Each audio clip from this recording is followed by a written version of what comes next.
So these are very important tales to tell. How it gets hard, and we always talk, and we always solve the problem, and I always say, it doesn't get easier.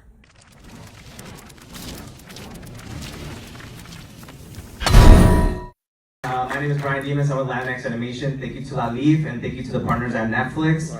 Here, my partner in crime. Hi, Magdala and Rita Duhamel. Thank you so much for being here tonight. All right, so Roy, Arturo, if you want to take a seat real quick. And no introduction needed to the legendary filmmaker Guillermo del Toro.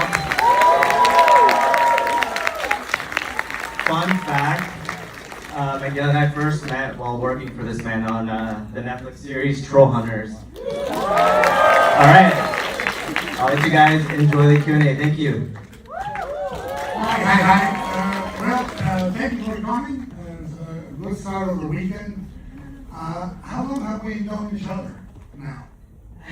I think that almost 20 years, because I sent you an email before I started the film school, and you answered back, and that's why we are here. and I think we met, I also, we initiated contact when I went to your GoFundMe for your short. Yeah, that was the second encounter when you helped us in Kickstarter for Kickstarter, Yeah. Thank you so much, Guillermo. No, but it's been really important for me to say this, that I believe stop motion is a sacred space. And Yeah. You know, I think that we are coming to a point in the culture where the act of resistance is to be yourself, to not give in, you know? And I think you guys, the reason why I've stayed so close to you all these years, including on this movie, many times, you know, is because you guys are the real deal. You really do what you need. Thank you. And that is very rare. I mean, some people do art for everything that comes with it, in quote unquote, and some people do art because that's what they do, and you guys have that. So and what I like to say is your ambitions from the beginning until now have always exceeded your budget. And the reasonable ideas, and I think that we are very much, we have that in common. So tell me, which of you, I mean, first of all, who's older? I'm older. Oh my God, I would have never guessed that. Because he's more mature. Yes! Way more mature. So, who started the stop motion animation itch of the two of you? I think that it's both of us. What happened? What did you see? Nightmare Before Christmas, when we were like 3 years old, and we had a VHS in English that we didn't understand really well, but we were obsessed with that idea. And we have always loved to play with toys, to do customs, to do dioramas for them. And also, I think that we really enjoy going to museums since we were kids, to the musical theater. So there's a special taste for us in tactical things like sculptures, and didn't were like so obsessed with video games and with digital stuff. So for us, it has been like playing since we were really, really young. Okay. So tell me about your family, and tell them about your family. I have the pleasure of knowing all your family by turns. I have talked the entire family off the ledge a few times. So explain the makeup of your family. I have always thought that Roy and I are the sons of a strange contradiction. Those are my parents. My mother believes in the fairy world. She's extremely creative. She has taught us everything about color, art, shapes. And our father is kind of the opposite. He loves organizing, structure, engineering. exactly, handling the managerial aspect of And you're the only two kids. Fortunately for Yeah, me, fortunately, yeah. But I want to say this because what is very moving and is very unusual, your whole family is part of this movie. Your father and your mother helped you from the beginning, but they were working on this film with you. Yeah, both of them are executive producers, but more than that, they are our basic support. We started our company, Cinema Fantasma, on the rooftop of their house. Now that house is at mortgage, but we started there, and my mother also does a lot of wardrobe and props, but also our wives are involved in the film. My wife, Ana, is the director and production designer, and Irene, the wife of Arturo, is the director of photography. So yeah, it's a family business completely. I wouldn't say business, but it's a family endeavor. It's a family wreckage or something like that. But I find this lovely because that's the way when people don't understand that it's a miracle that film exists. This film exists in Mexico. You have to have faith. You have no budget. You have no hope. You have no structure when you pull all this off, and you don't diminish the scale. I mean, I have known you since you were really, really young, and you've always wanted to do things beyond the reasonable scope. So, tell me a little bit about the first short you did. The first short, animated short, was Revoltoso, or Rebellious in English. Yeah, it's on YouTube if you want to watch it.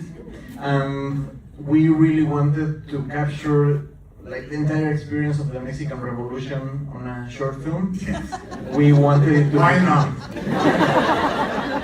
We wanted it to be 5 minutes long, and it ended up being 30 minutes long. We wanted to finish in 6 months. It took us 5 years of daily work. Any producers in this, they're very good. But also, the graphic quality of what you do, you are very ambitious, you're very bold. These are not, first of all, they don't have the look of a normal stop motion.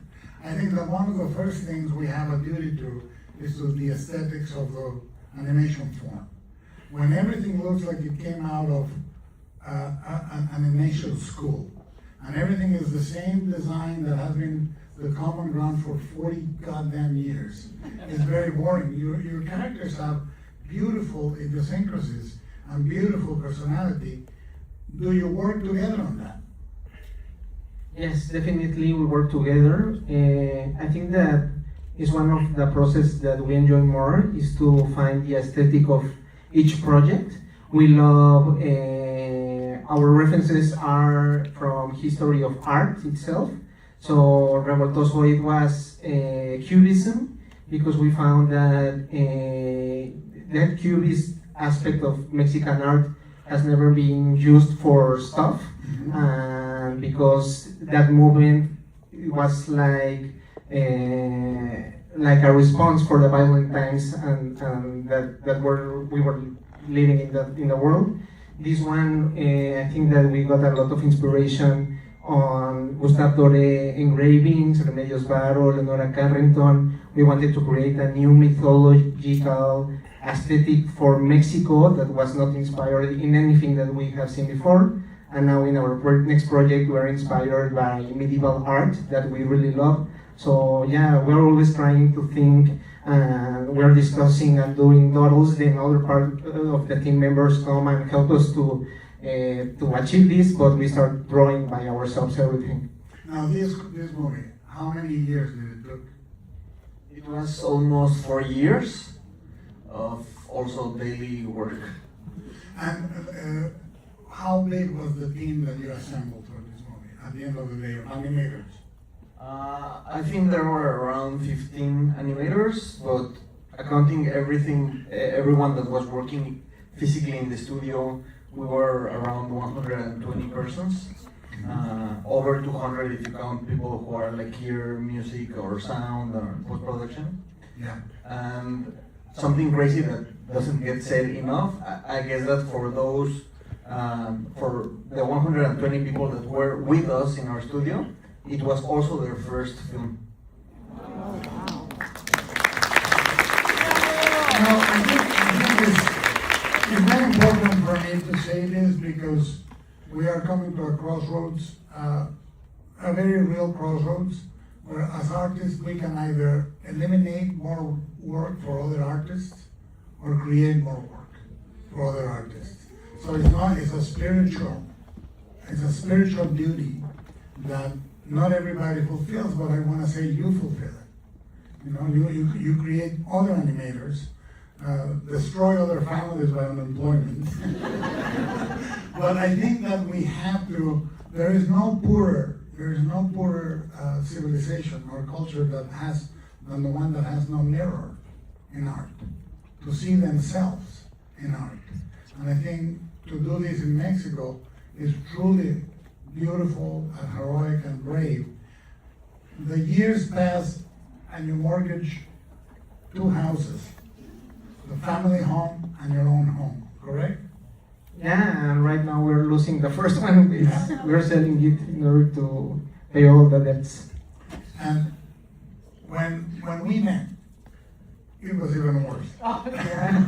Guillermo saved us. We were in the pit. Yeah, but I want to say why you never gave up. That's the thing that we talk about when you succeed on something and we talk. You say thank you for this thing, and I say you made it, you did it. Which one of you never gave up? Because you guys go up and down all the time. Roy definitely is the main reason why we never give up. He gives up with me. We talk when he's down. But I think we have to understand this in this context. We are in LA. We are surrounded by people that dream of animation or dream of film, and we don't understand the brutal aspects of it.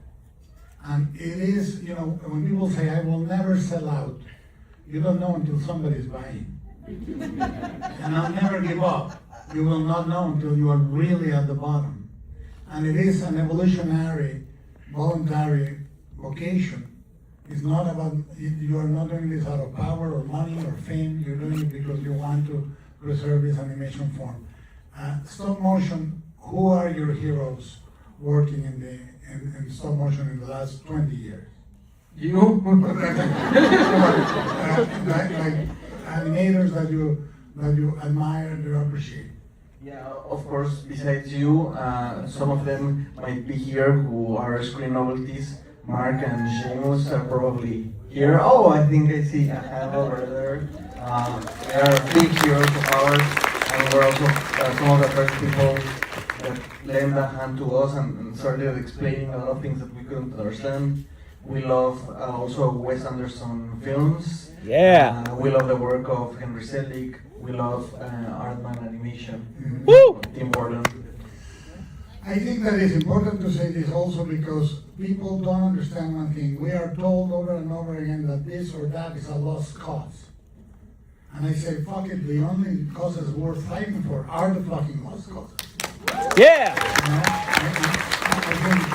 think we have to go around punching for the things that are not easy or not happy or not in vogue.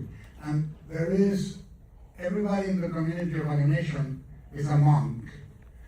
If you're in the community of stop motion, you're like a Trappist monk, like the most obscure sect. Incredible, but the relationship with this is so beautiful and intimate. There is an intimacy to stop motion that speaks of things that are very personal. What is the most personal thing about Frankelda for you?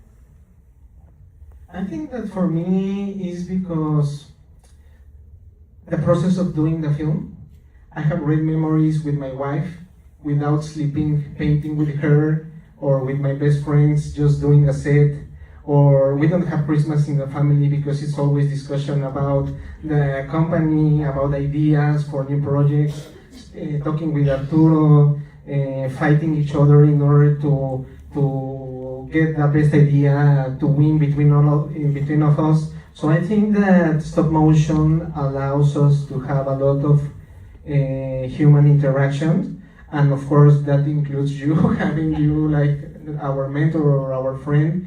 Is you once told me it was you helped us not because of the film itself, but because of the problems that we had in order to make this movie. If we didn't have that depth, you wouldn't be like so involved with us.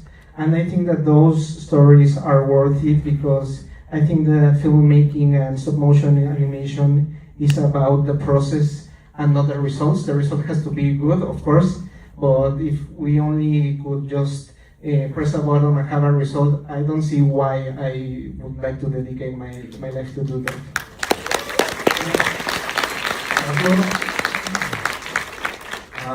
Having a puppet finished when it's absolutely ready to animate, the wig is ready, the eyes are ready, the pupils are there. The only feeling parallel to that is when I had my daughters, but it's almost... They came hopefully with pupils. It's like grabbing a real being. It's like, and it's different from a baby, because babies come blankly and they already have so much personality in their eyes, in their eyebrows.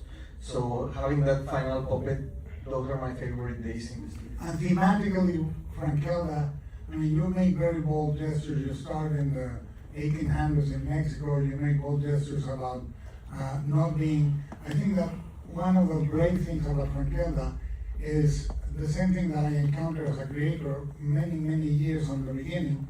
They would say, "What's Mexican about your movies?" And I say, "Me."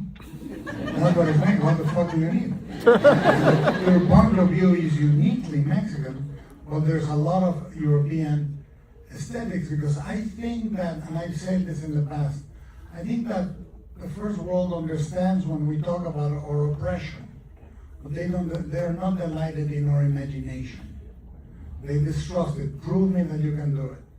Oh, okay. And I think you guys enjoy. What is the most personal thematic element in Frankelda? I think that for us to have a studio and live of stop motion for 15 years has been a really difficult quest. And in our way, we have found very cruel and difficult persons that have told us to stop dreaming, that it was not possible to step aside, that maybe we could help them to achieve their own films, and later maybe they will produce ours. And we were really angry when we started doing this film, and I think that anger and that frustration we fueled, we use it as a fuel in order to write this character, because I think that's something that happens a lot on Mexico. I think that the word is rage, and rage is good when things are telling you can't. You have to say, it gives you that energy. But the movie is so beautiful, and the movie is so full of love for the craft. So you basically are Frankelda yourself. You're trying to write something when everybody tells you it's not possible, right? So for those that don't know, it tells the origins of Frankelda. It started as every time we talk through the years. Lately we talk almost every fucking day. But through the years, you would call me and say, "We're doing a TV series." I go, "What?" And we're doing 2 TV series. Right? What? Yeah, it started as a whole TV series. How did it come to be? Yes, first it was a TV series. Only 5 episodes. Actually, we gave them an extra episode because we realized that we could tell her story, and so we gave them an episode for free, because we knew that if we showed people a little bit... In Los Angeles, this is not very well understood, but I understand it. We knew that the audience would love to see more of her, more of Frankelda. She comes from a premise of what would happen if Mary Shelley was born in Mexico. thinking that probably it would have been a little bit harder for her, and she would originally have never published anything because of the machismo culture. So she would have to come back as a ghost to tell her stories. That's how the idea was born. Now, the beauty of what you're saying is we gave them an episode for free. This is understandable because my background in Mexico, the 10 or 15 years that I did makeup effects or special effects or storyboards to finance my first movie, that's exactly what we were learning. But the group that started Frankelda, how many of them are still with you? Of the animators, of the costume makers, of the puppet makers? Like, I think most of them were involved in the film. So the core group has been the same from beginning until now. With valuable additions, but yes. And the series ends being an audience success. So tell me a little bit about that. Well, the series was very successful in Mexico, so immediately the network requested to have a follow-up. It was supposed to be a 30-minute special, but Roy didn't want to write a 30-minute film.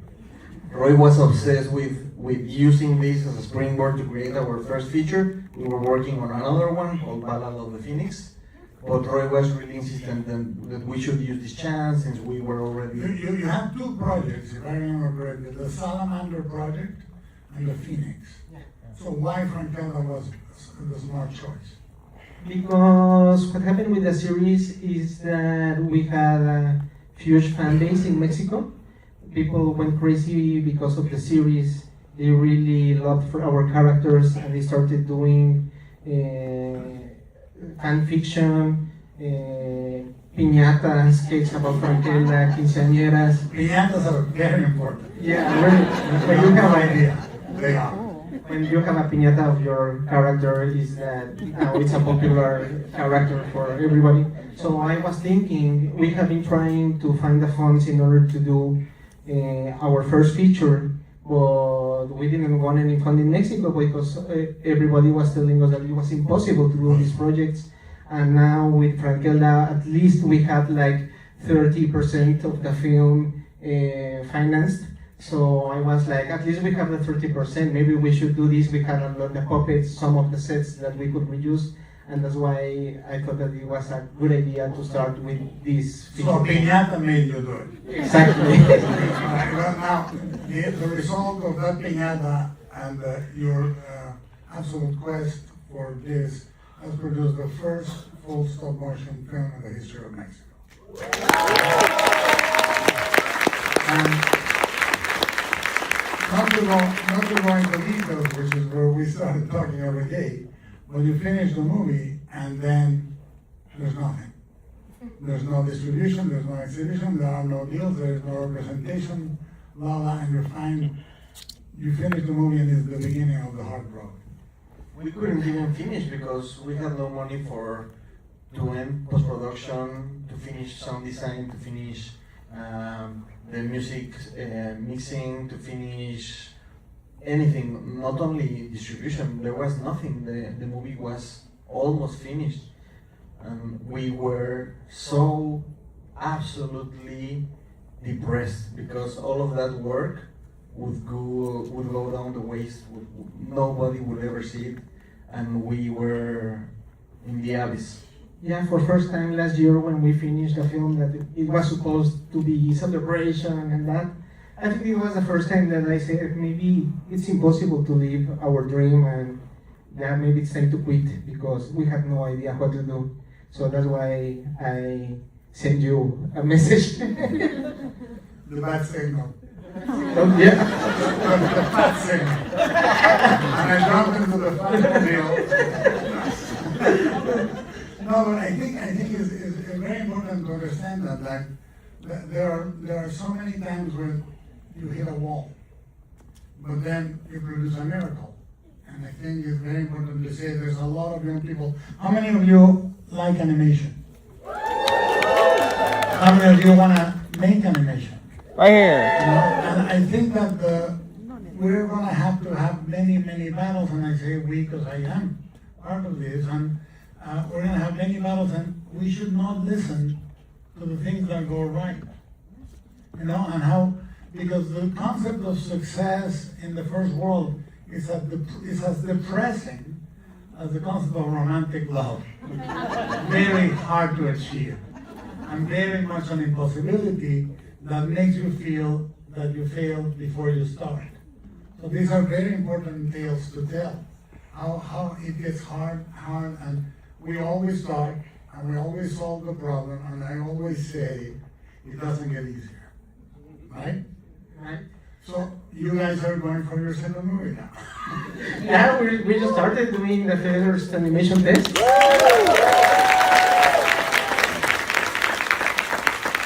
If you rob one bank, and they catch you, and then you never rob another bank, you're not a thief. If you rob a bank and you come out of prison, and the first thing you do is rob another bank, you're a bank robber. So these are filmmakers. And I have to say, because nobody, I don't think that they know, but Guillermo, you are our miracle. And Guillermo called us last year daily, each day. Not to give us like money or to give us a contract, just to ask how were we feeling. And that was the most important thing that Guillermo has helped us a lot, and we're with Netflix because of him. But your call that you asked us how we were, that's everything works. Well, and I think that it's very important that we are now having the movie open in Netflix. It did phenomenally in Mexico. Let's go to the happy endings. How did it do in Mexico? Oh, it went great. It The surprised. original figures we were getting, on a number of people, we were getting very low figures. You remember that?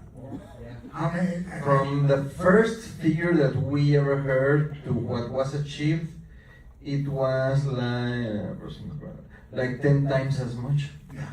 When the first figures we heard together were hundreds of thousands of audience, but no more than that. How many audience members did see the movie? Almost a million? Yeah. Almost a million audiences. And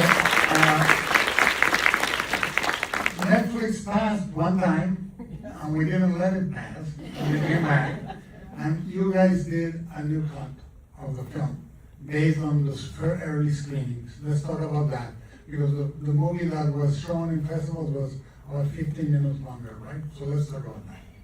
Yeah, and that cut, of the official name of that cut is the Godfather's cut. Because you helped us a lot.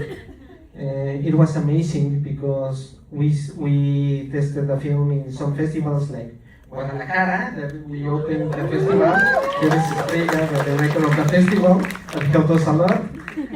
This is Estrella Araiza, the director of the festival. How many years, Estrellita? 7. No, but the whole festival, 41 41. years ago, we founded that festival when we were students in Guadalajara, Mexico.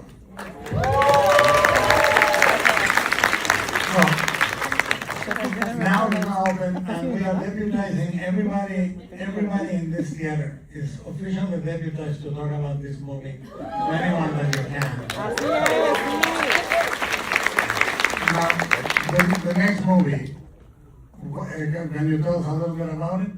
Yeah, the next movie is inspired by perhaps our greatest passion in art, which is medieval art, especially the medieval illuminations in ancient books, like the marginalia, the monsters and creatures.